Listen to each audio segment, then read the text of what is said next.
It's all spent.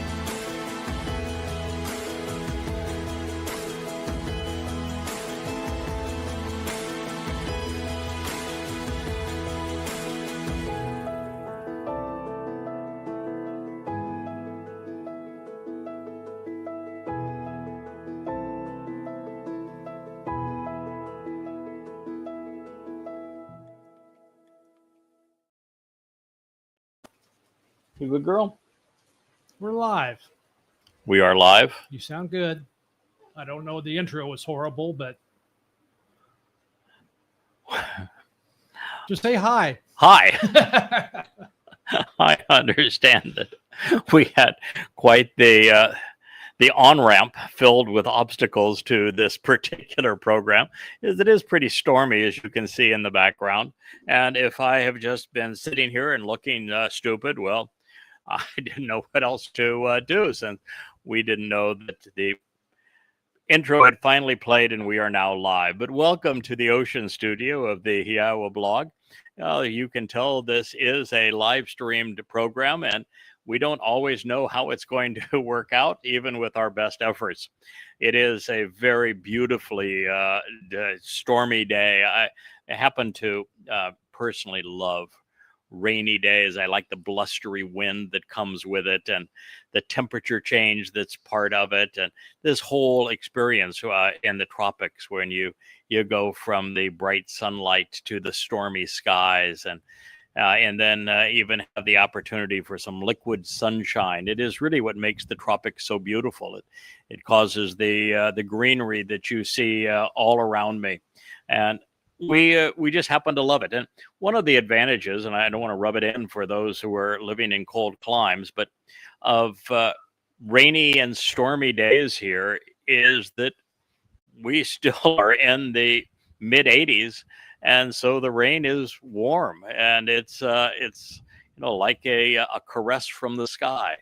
So it is a wonderful experience, and we are delighted to be able to share it with you, which is why we try to have at least one or two programs every week from our ocean studio, even if we fight the elements from time to time. And this may be one of those where the skies let loose and it starts to rain. And if it does, that is okay with us. We will make the proper adjustments. In a previous program from our ocean studio, we were focused on the message that is presented in Devarim 29. Devarim means words. It is the actual name of the final book of the Torah. Torah means guidance and teaching. It's the first 5 books of Yahweh's testimony to us. It has been renamed Deuteronomy for extraordinary, inappropriate reasons in Greek. I hate using that name, but sometimes I have to say it just so that you know where we are in the text. Devarim opened with a profound prophecy, one that very few people have been willing to consider, which I've had to live with here for the last 24 years. So I decided it was appropriate to share it with you, which is that it announces that in the last days, and we are certainly now in them, we're only 8 years away from Yahweh and Dod's return. It's going to happen in 2033. We're at year 5992 Yah as we sit here in the final days of 2025. 2033 will be year 6000 Yah. If you're Jewish and you think that no, it's a different year because of the rabbinical calendar.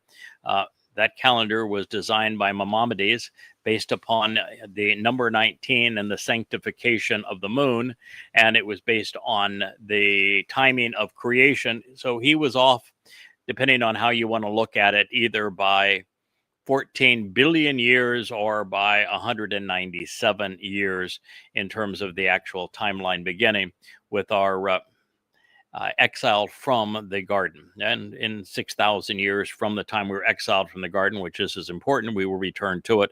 And that the dates are actually readily discernible from the Torah itself and from the prophets, so that we know that in year 0, Adam and Chava were sent out of the garden, that 2,000 years later, which is 50 Yobel, Abraham and Yishak climbed Mount Moriah. to celebrate Pesach, where Yahweh said, I will provide the lamb, and did so with his beloved son, exactly 40 Yobel later, in exactly the same spot, on exactly the same day of the year, with David, God's beloved son, our Messiah and King, fulfilling Passover as the lamb, and then his soul carrying our guilt into Sheol to deposit it there, never to be seen again, so that we could join him as the firstborn children of God on Bikurim.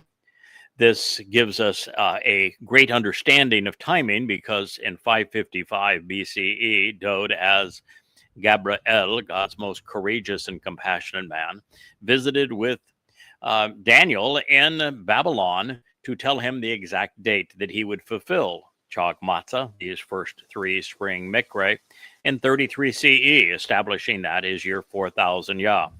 And then, of course, 40 Yobel from 33 CE, which is 40 times 50, or 2,000 years, brings us to 2033, which will be year 6,000 Yah. And just as the first three Moed Mikre were fulfilled in year 33 CE, year 4000 Yah, we will find that the final three Mikre, which are Chag Sukkah, will be fulfilled in year 6000 Yah, which is why we know their dates as September 23 and 24 for Teruah.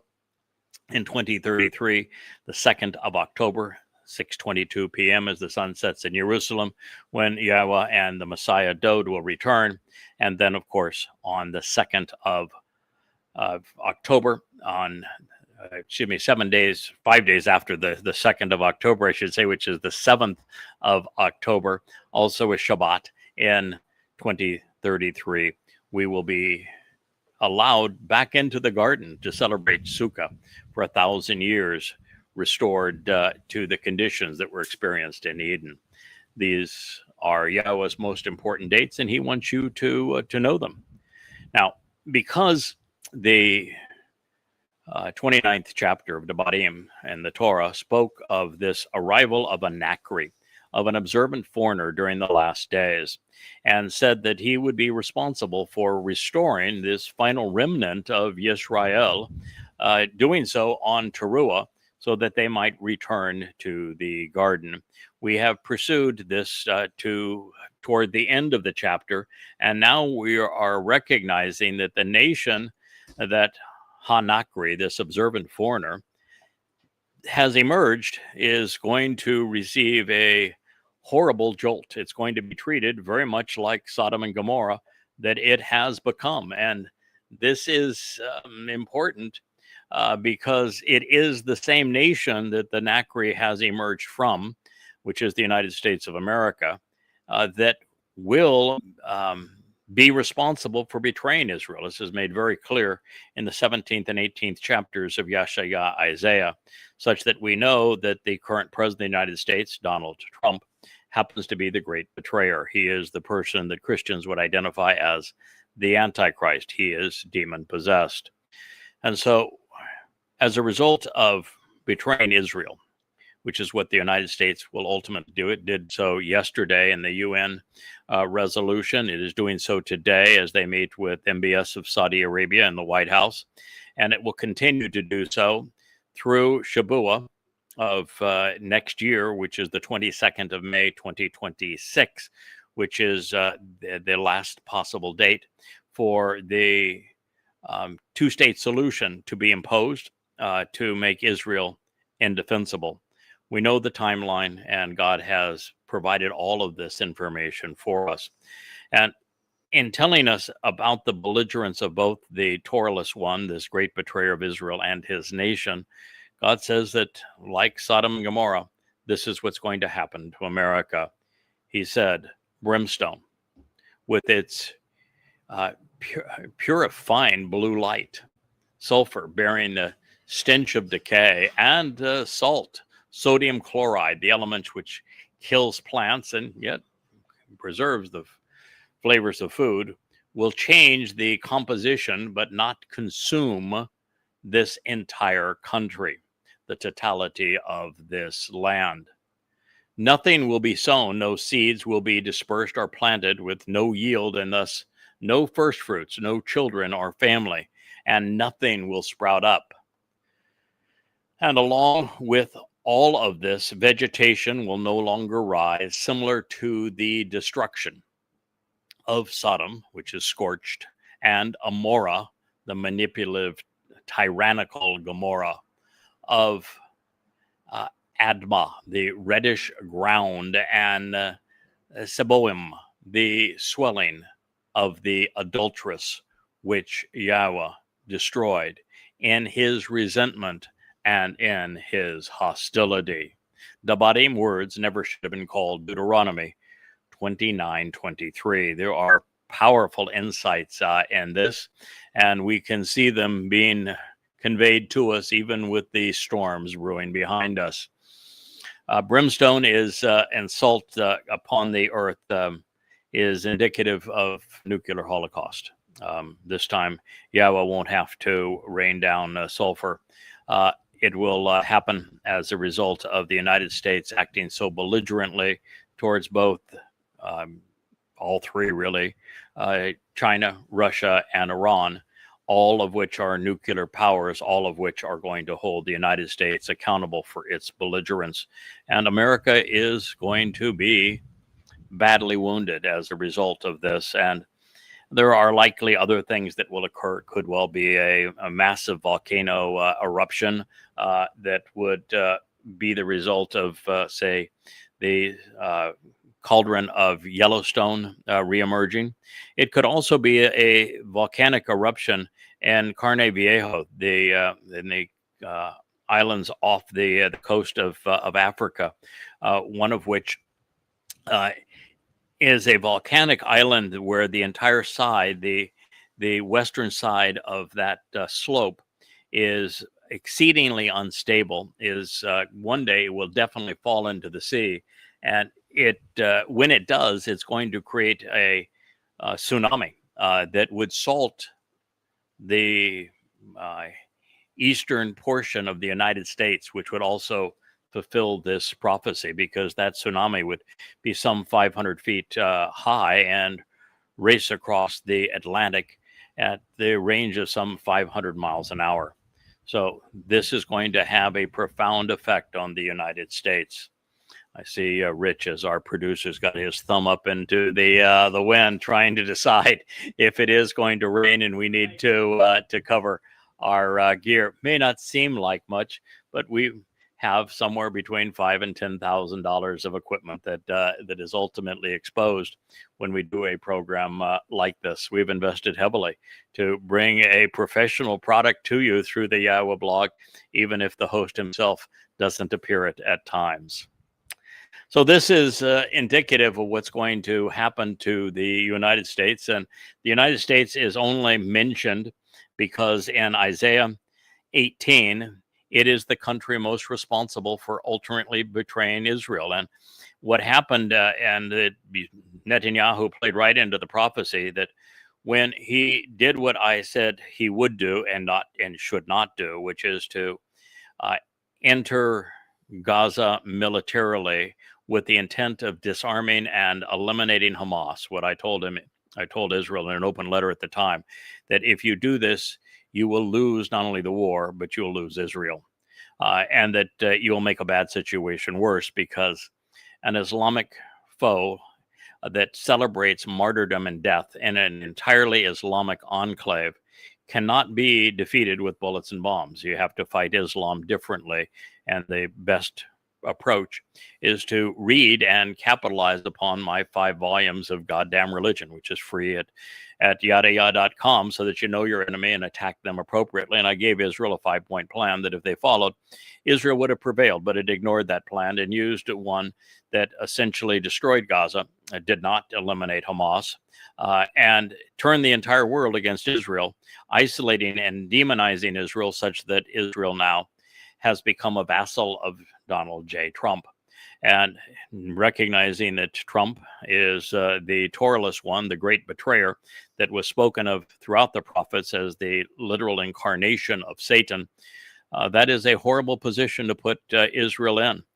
And this is why Yahweh has had it with the United States and is going to ultimately see to it that it is destroyed. Now, he's not going to have to do anything. America is doing this to itself, but nonetheless, America is going to receive what it deserves for having become like Sodom and Gomorrah. I mean, you have a president that has obviously been a pedophile and a rapist, who is accepting bribes, who is a thief, who is a liar, who acts in a manipulative and tyrannical manner like Amora.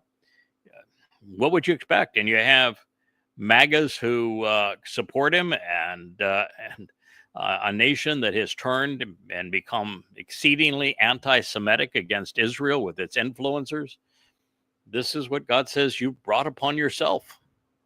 You have no one to blame but yourself.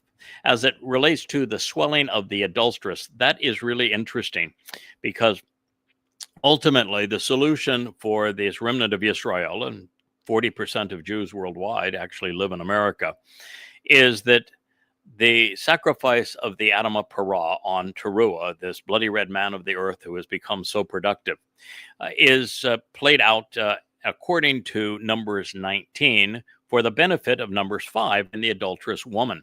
And it is the swelling of her belly when she drinks the waters that will be released from the Temple Mount beneath the incineration of the body of the Adamah Parah, which will be on the Temple Mount, and the waters will come from beneath the Temple Mount, to purge Yisrael of her religious guilt, so that the remnant can, and the job of the Nachri can return to Yahweh and witness his return, that her belly will bloat if she is unworthy, if she cannot be trusted to enter the millennial Shabbat, where we return to Eden.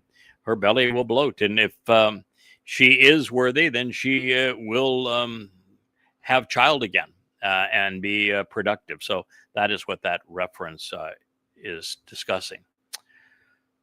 So should the salting of the land be a result of a natural event, and I think it is, I think it's the tsunami that is going to be so devastating to the United States when I think it's Carne Viejo is the island that the site of that volcano tumbles into the sea.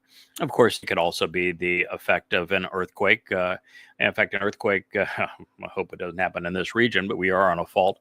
It would also cause a tsunami to hit the United States.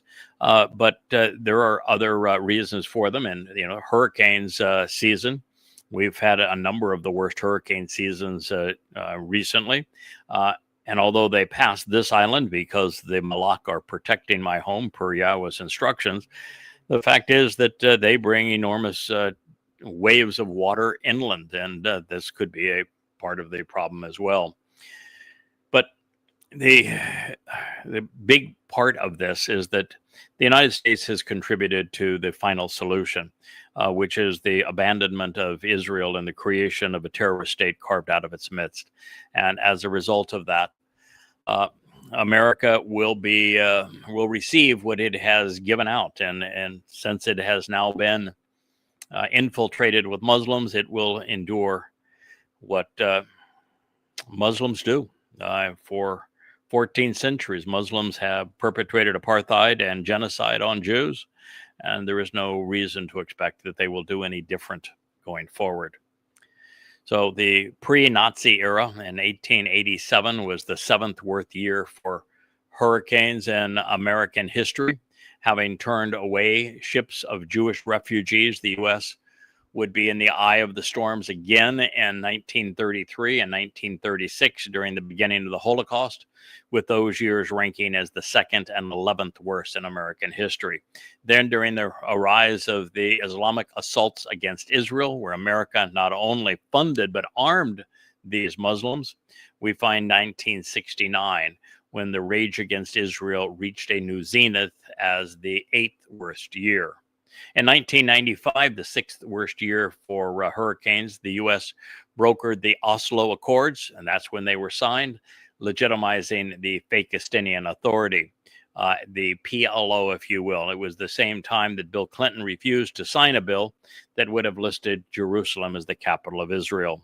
These storms, born of the sea, comprised of salt and synonymous with Gentiles, took a vicious toll in 2000 as Clinton sought concessions from Israel to appease the Syrians, the 15th worst year for hurricanes in the United States. Then in 2001, 2003, and 2004, upon the heels of the second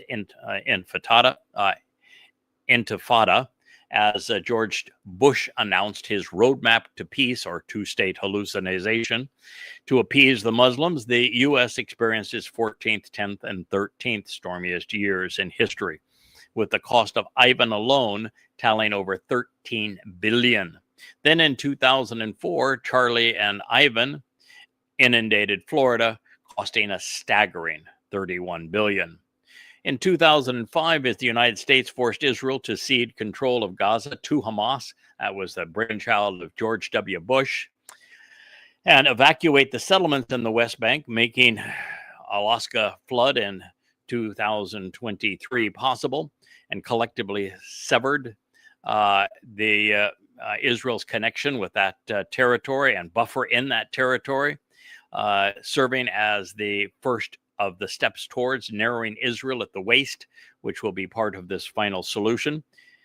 Americans suffered their single worst year for named storms, going through the entire alphabet and then some, with the worst tempest being Katrina, costing the U.S. $134 billion for the idiocy of building a city below sea level, followed by Wilma and Rita, destroying another $34 billion of the United States.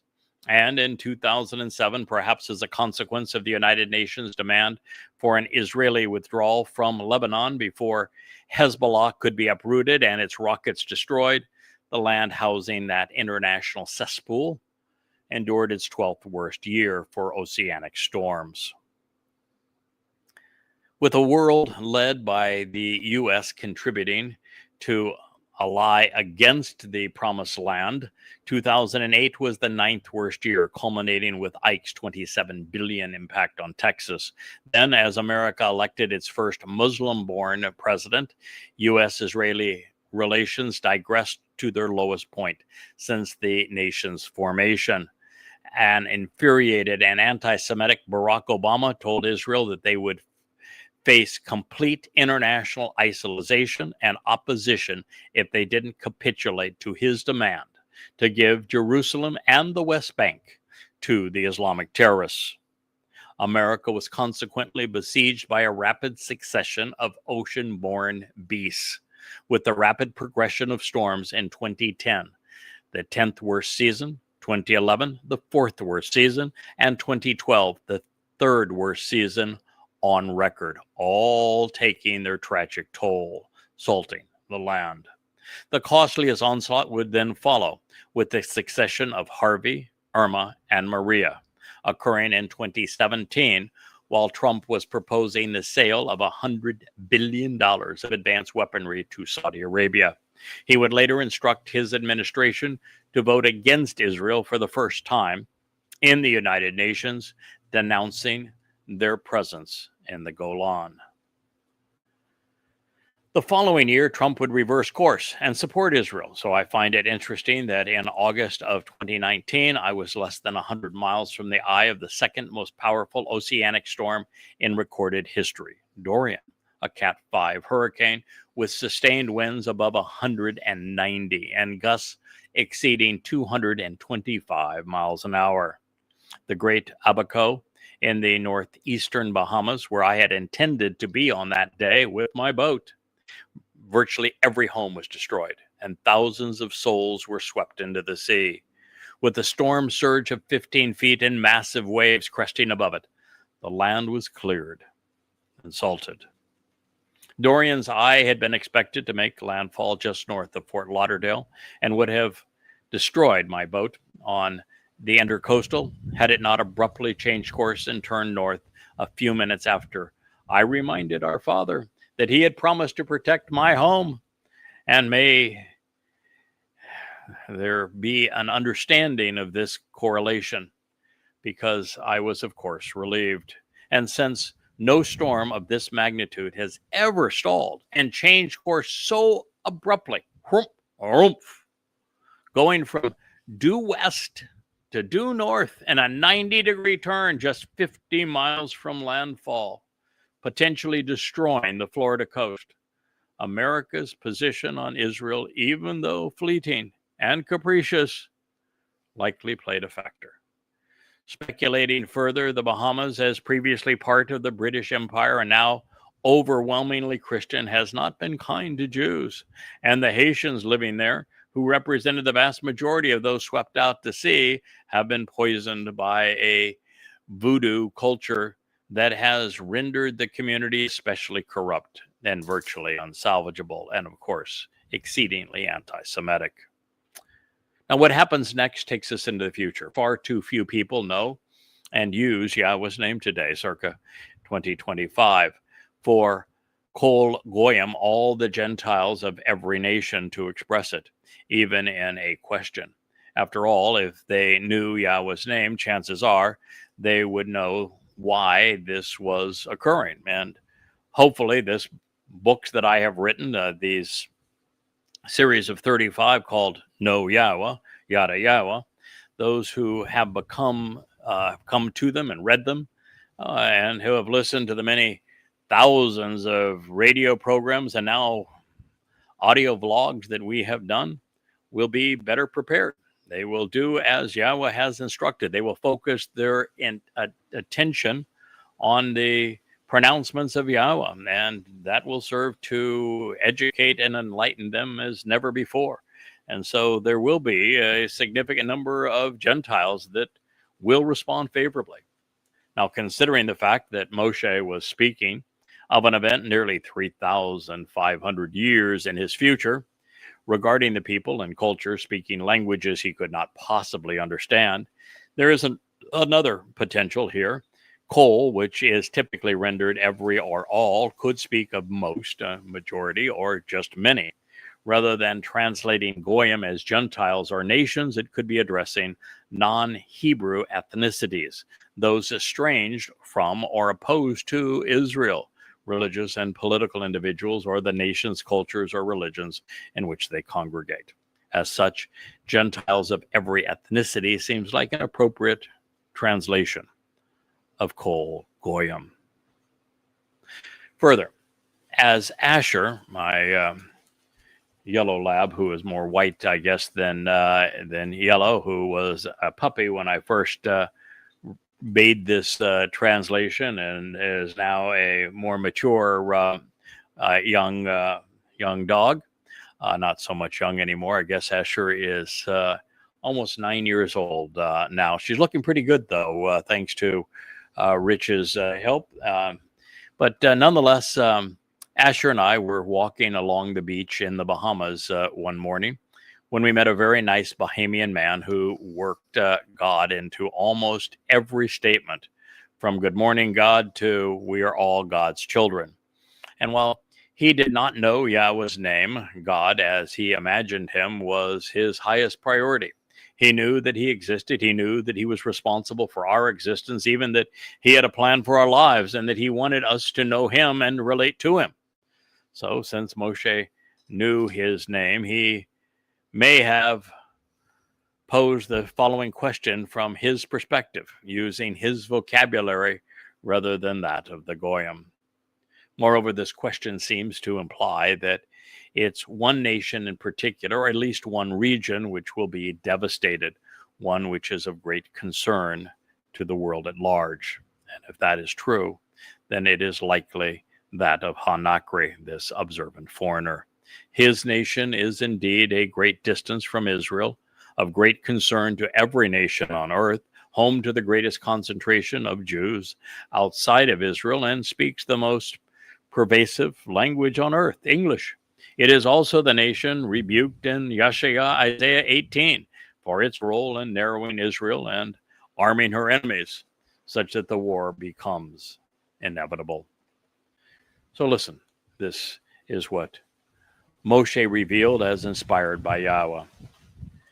Then Gentiles of every ethnicity will question, for what reason has Yahweh acted in this manner towards this country What has caused this intense animosity, this great antagonism?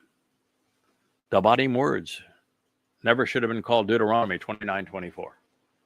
Now, apart from the use of Yahweh's name, up to this point, these are just questions most might ask. In fact, people are always looking for someone or something to blame. Catholics continue to blame Jews for killing their God. Muslims blame Jews for their lack of success. Not the Jewish lack of success, the Muslim lack of success. The conspiratorialists blame Jews for that which they themselves are guilty of doing. And socialist secularists blame Jews for oppressing those who are actually terrorizing them. It's a pretty confused world out there, isn't it? Beyond this, until more people consider these translations and resulting insights, it's hard to fathom how Gentiles will come to realize that Yahudim, Jews, are reaping the consequences of neglecting Yahweh and his covenant, while also failing to appreciate the prophetic nature and purpose of the first Exodus. Said another way, since the following conclusion is correct, a significant number of Goyim will become aware of who God is and what he's doing and why he's engaged in this manner.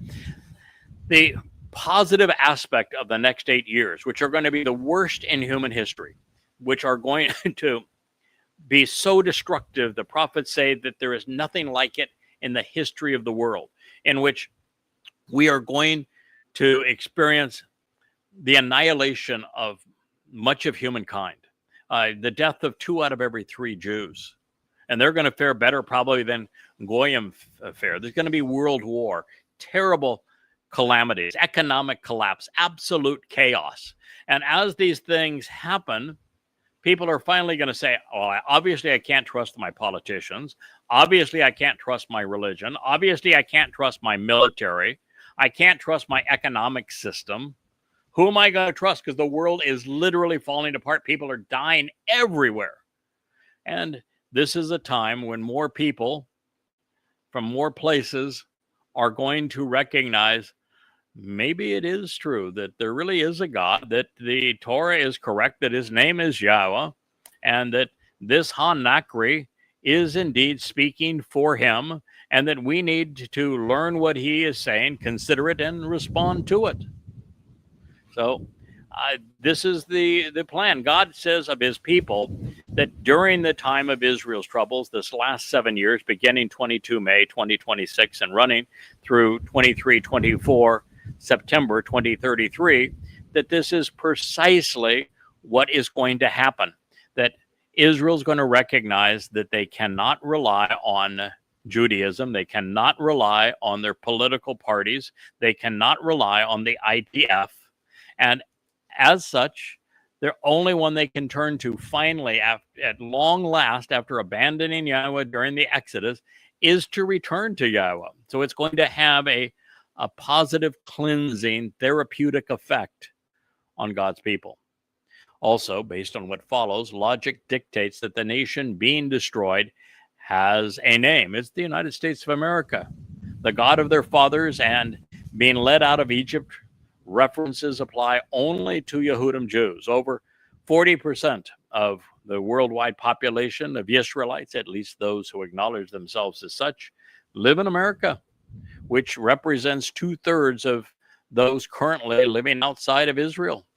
Further, since there does not seem to be another candidate writing about such things on behalf of Yahweh and the chosen people, the nation in which all of these books and the radio programs were written and spoken, at least up to the point that I left and have ventured out to sea, it has been the United States.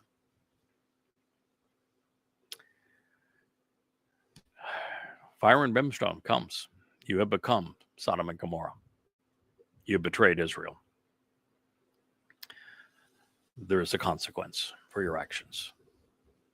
Moreover, they will say, regarding the way to the relationship, they either neglected or they rejected the covenant with Yahweh, the God of their fathers, which he established with them by bringing them out of the realm of the crucibles of religious and political oppression. Dabadim words in the Torah should never have been called Deuteronomy 29:25. To know this answer is to, of course, understand the very nature of the covenant and the purpose of the Exodus. While it's right, currently less than 1 in a million are aware of what Yahweh revealed.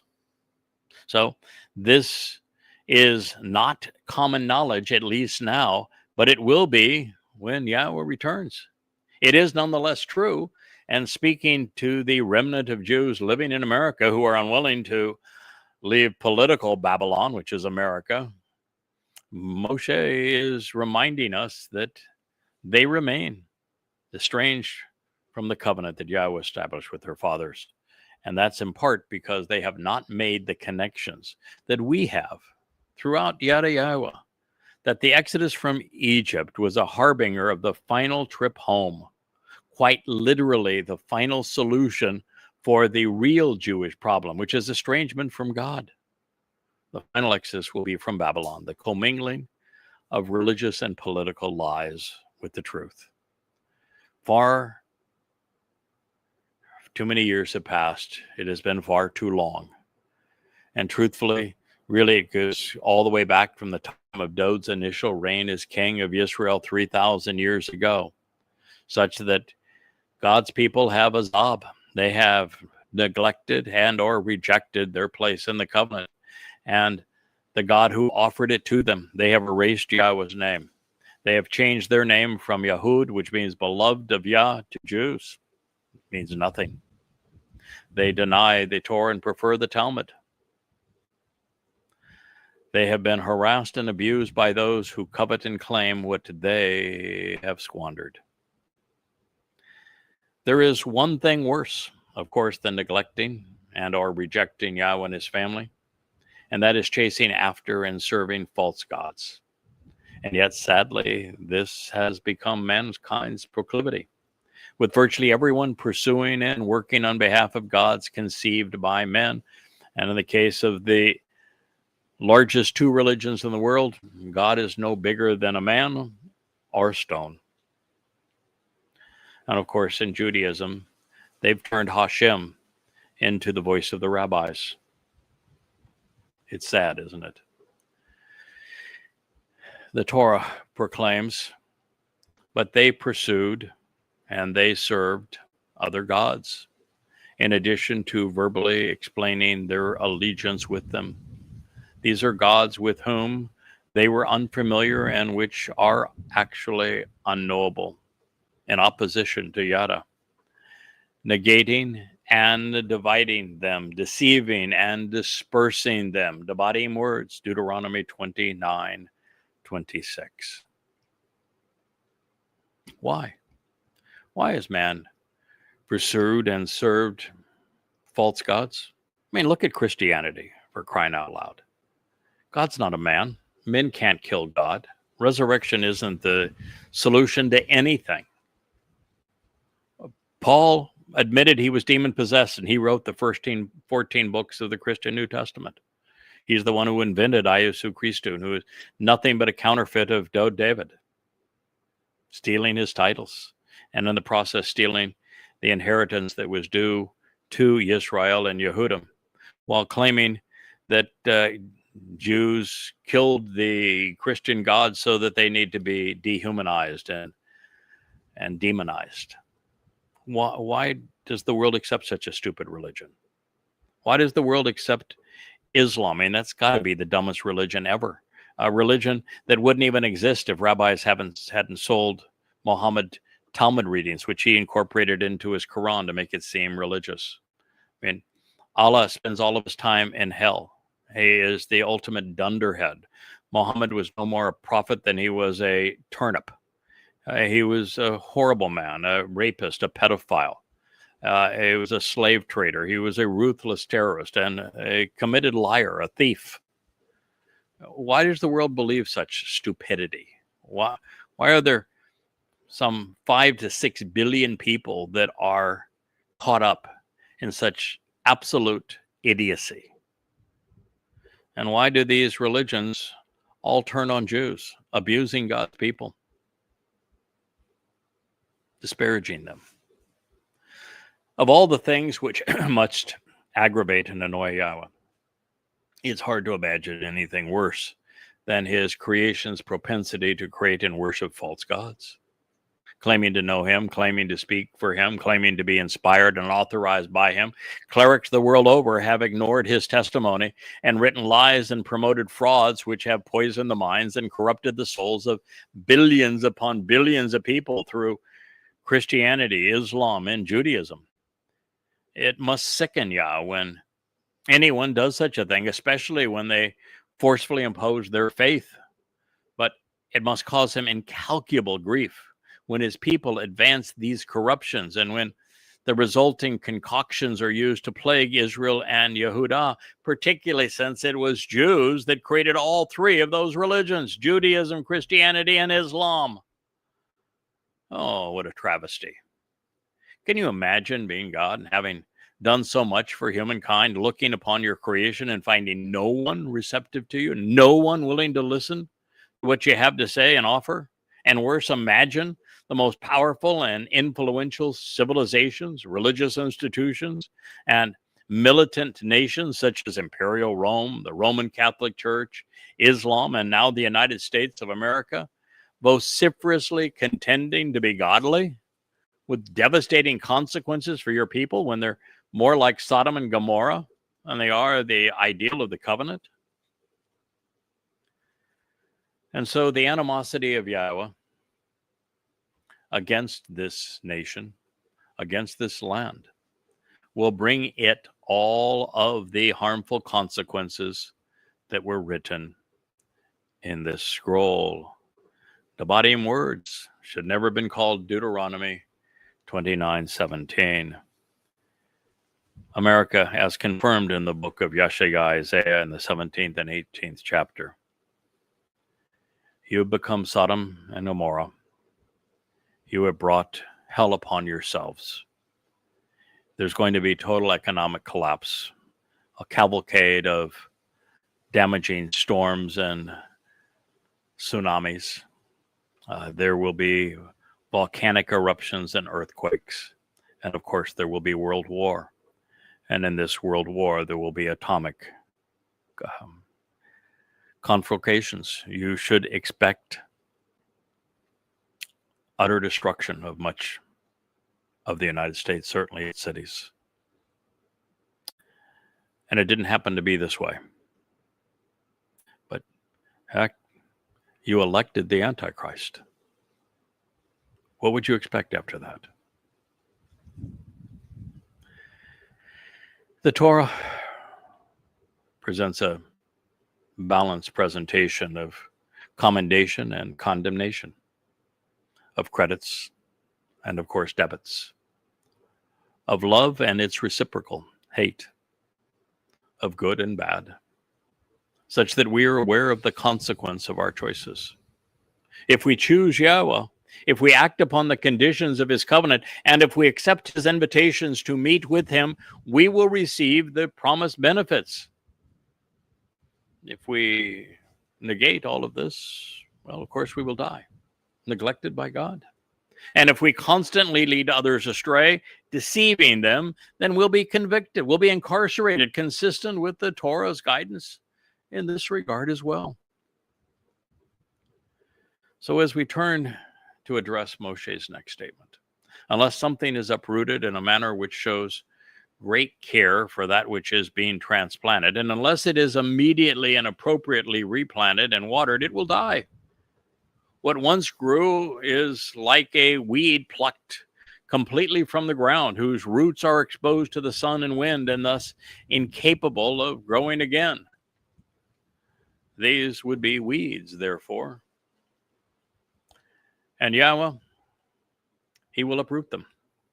He will pull them out of the ground from upon their land in frustration and in antagonism. Then, as if snapping a twig in anger, he will throw them into another land, consistent with this day. I think that Yahweh is, of course, speaking of the remnant of his people that are in America that should know better. And, Jews in America typically fall into three groups. You have about 40% of them that are super secular to the point of being Marxists, exceedingly progressive politically. You have 30-40% of them that are either ultra-Orthodox or heresy, which is nothing but parasites. And you have those in the middle, good, decent people, bright, industrious, but they don't know Yahweh. And that needs to change. Now, fortunately, Yahweh has arranged for 4 chariots for Teruah. And one of those, the red chariot, is going to stay in Jerusalem. It is the place for the Adam up Ra, the bloody red man of the earth, that's going to offer his Bashar body as the means to purge the returning Yehudim and Yisraelites, even Goyim, of their religious guilt. A black chariot will go and will remove all of the Yehud and Yisraelites who are still religious, those dressed in black, for example, those who sponsor the blackness and the darkness, the gloom of Marxism. He's going to remove them and take them away, but not to a favorable outcome. And then there will be a white chariot that will bring those Yehudim and Yisraelites from around the world who hold promise, who are not so poisoned by religion and politics that they're guilty only by omission, not commission. They're those who have been stained by religion and politics, but not the perpetrators of it. And they will be brought to Jerusalem, where they will be purged, readied, if you will, to receive Dod as the Messiah and God's return on Kippurim and enter the millennial Shabbat to celebrate our return to the garden. And then there is the dappled chariot that will go amongst the nations and will pick up the Goyim who have the right attitude and aptitude to benefit from what is transpiring on Teruah in Jerusalem. So remember this day and know that on it there were still many stuck in Moab, the modern manifestation, which is politically correct, multicultural, as a milieu of socialist secularism and Pauline Christianity. Who's your daddy is the meaning of the name. Most Jews remain in this place, embracing the former while harassed by the latter. Most Jews remain uprooted and will occasionally on this occasion die. And some will die in this place, others will be carted away. And not unlike what occurred 80 years ago in Europe, it's going to get very rough en route to this time. So there is a tendency for English Bibles to butcher the concluding statement in Devarim 29:29. For them, it is as if Yahweh was revealing all of this for absolutely no reason other than for his bemusement. These type of translations read, "The secret things belong unto the Lord our God." That's the King James, the New American Standard Bible, and the New the NIV, the New International Version. Or, "The Lord our God has secrets known to no one. We are not accountable for them." That would be in the NILT, the New Living, not a translation. But why would God keep secrets? Why bother with 40 prophets over 4,000 years if, the main prophets, 20 of them over 1,000 years that we have the recording text? Why bother? If God wanted to remain hidden and unknown, if he didn't want us to figure things out. Now, that's the reason I wrote the 35 volumes that we offer free of Yada Yahweh, to know Yahweh, to be aware of what he's offering and expects in return, all free at yadayah.com. So the New World, yeah, it was hidden from view, but it was hardly a secret before it was discovered.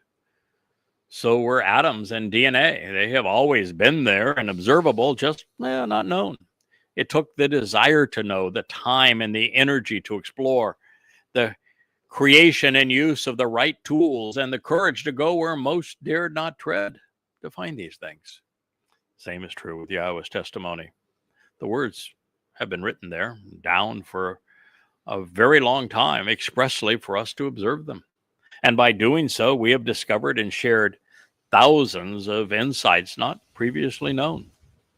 The fact that God's name is pronounced as Yahweh, and that the Torah means teaching, not law, that there are 3 destinations for human souls, 5 conditions of the covenant, and that there is a means to approach God through his 7 Moed Mikre, particularly when attended as intended.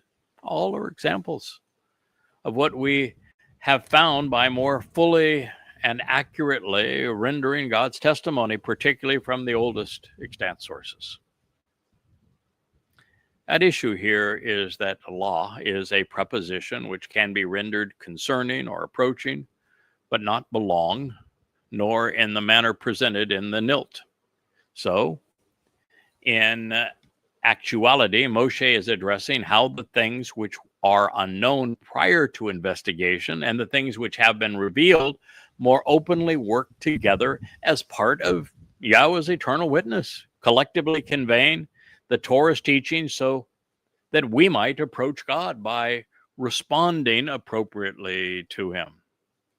It reads, the concealed things, the hidden, which are not readily known, realizations, which are kept safe and have been protected, concerning and about Yahweh, our God, and the things which are revealed, then discovered and become openly known, are for us to approach and for our descendants to draw near forever and ever as an eternal witness to the restoring testimony, so that we may approach by acting upon and engaging in all of the words of this Torah, this source of teaching and guidance.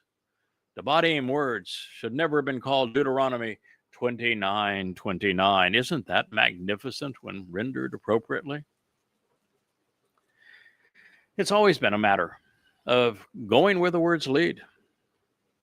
And that is because every word of the Torah leads home to the covenant, to Yahweh. This is what Moshe knew. This is what the greatest of the prophets have taught.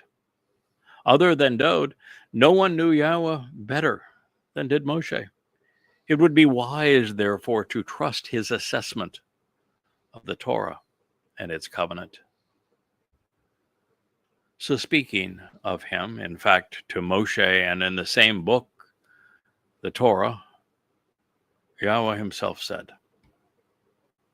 and it shall come to pass, if they will not trust or rely upon you, nor listen to the voice of the first and foremost, the top and most prominent sign providing proof, then they will trust and rely upon the cold voice of the last sign providing proof. Shemoth, Exodus 4:8. If you rejected what Moshe said, as most Jews did, because they told God to shut up and go away, they never wanted to hear him and see him again. The whole Exodus process is about rejecting Yahweh and the covenant. That's the story. It's hateful. It's resentful. It's obnoxious. And they didn't trust Yahweh, and they didn't trust Moshe. They tried to kill Moshe. Moshe even went to God and said, these people are impossible. If you have any respect for me, you'll kill me, rather than me having to endure them another day. But they don't listen to the voice of Yahweh. They didn't listen to Moshe. In fact, when Moshe conveyed in Devarim, listen, Yisrael, Yahweh, your God is one, rather than listening and acknowledging that Yahweh is one and that he is God, they turned it into a prayer. They speak it rather than hearing it. And they replaced Yahweh's name with Adonai, the Lord, which is Satan's title. That's how far Jews are away from the truth.